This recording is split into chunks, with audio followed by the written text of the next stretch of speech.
प्रिय विद्यार्थियों, स्वागत है आपका हिंदी की कक्षा में।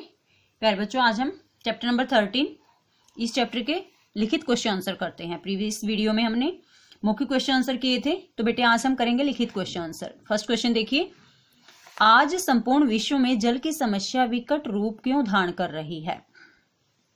जैसे कि बेटे चैप्टर का नाम है वर्षा जल संचयन, यानी कि बारिश के पानी को इकट्ठा करें। तो जल से संबंधित चैप्टर है हमारा। तो क्वेश्चन ये है कि पूरे विश्व में जल की जो समस्या है वह भयानक रूप क्यों धारण कर रही है। आंसर देखिए, पीने का स्वच्छ पानी उपलब्ध न होने के कारण आज विश्व में जल की समस्या विकट रूप धारण कर रही है। क्योंकि बेटे आज सबसे बड़ी समस्या क्या है कि आज पीने का स्वच्छ पानी उपलब्ध नहीं है। बाकी कार्यों के लिए तो यूज करने के लिए हमें पानी मिल जाता है, लेकिन पीने का स्वच्छ पानी उपलब्ध न होने के कारण जो जल की समस्या है वो विकट रूप धारण कर रही है। क्वेश्चन नंबर 2 देखिए बेटे,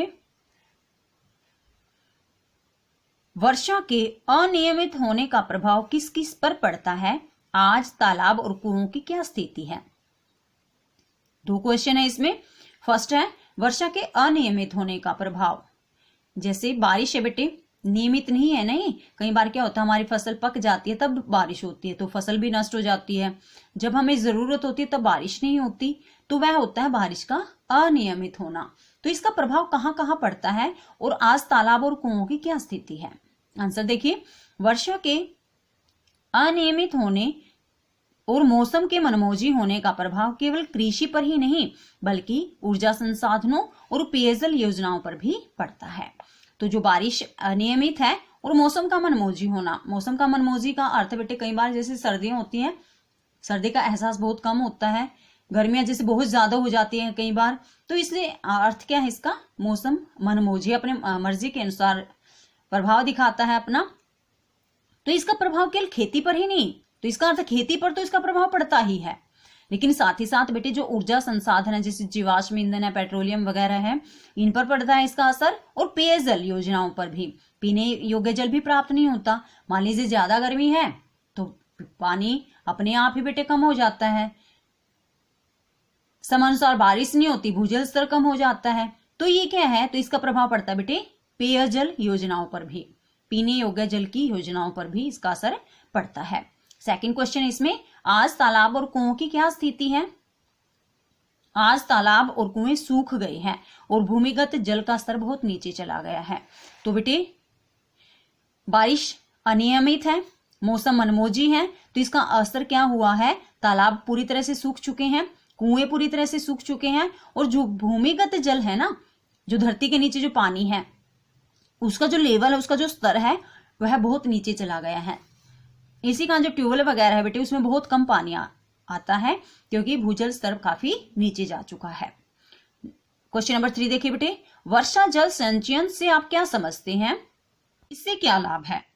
तो इसमें बेटे क्वेश्चन नंबर 3 में भी 2 क्वेश्चन हुए।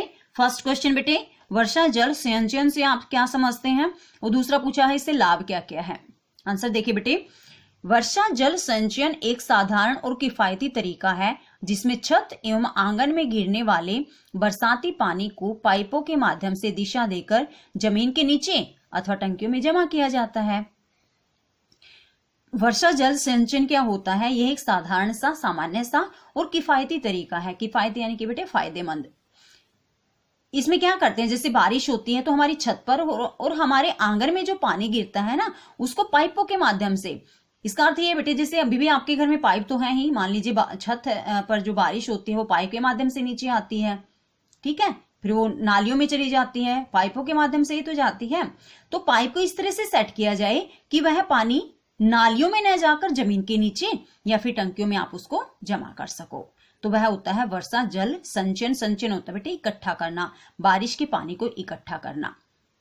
कैसे करेंगे, जो छत पर या आंगन में जो पानी गिरेगा उसको पाइपों के माध्यम से दिशा देकर, दिशा देकर का अर्थ आप मान लीजिए जमीन में जहां आपने गड्ढा खोदा है वहां पाइपों को इस तरह से दिशा दी जाए, पाइपों को इस तरह से दबाया जाए बेटे कि वह सीधा कहां जाए, जहां आपने गड्ढा खोदा हुआ है, अथवा टंकियों में, या फिर आपने अगर उस पानी को टंकी में जमा करना चाहते हो तो पाइप को इस तरह से सेट किया जाए कि पानी टंकी में जाए।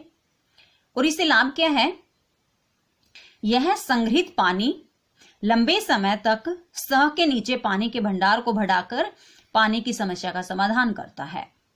इसका बेनिफिट क्या होता है बेटे? यह संग्रहित पानी यानी यह जो पानी हमने इकट्ठा कर रखा है, यह पानी लंबे समय तक सतह के नीचे, सतह यानी धरती के नीचे पानी के भंडार को बढ़ाएगा। क्योंकि बेटे जैसे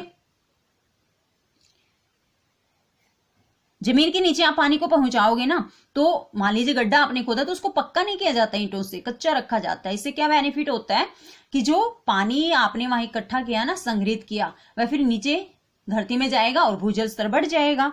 और इससे क्या बेनिफिट होगा? इससे पानी की समस्या का समाधान किया जा सकता है, पानी की समस्या का समाधान हो सकता है।